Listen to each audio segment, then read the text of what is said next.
আল্লাহ মালাকুল মাউত কে বলবেন, মালাকুল মাউত কি অবস্থা? বলবে সব শেষ।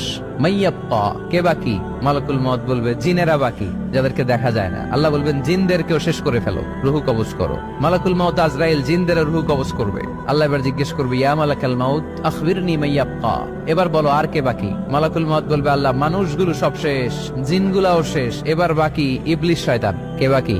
ইবলিসরেও শেষ করো, ইবলিসও শেষ।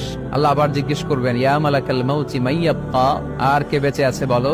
মালাকুল মাউত বলবে, আল্লাহ আপনার কথা অনুযায়ী পৃথিবীর সব মানুষের রুহু কবজ করলাম, সব জিনদের রুহু কবজ করলাম, ইবলিসের রুহু কবজ করলাম, এখন আছে শুধু ফেরেশতা। আছে কারা?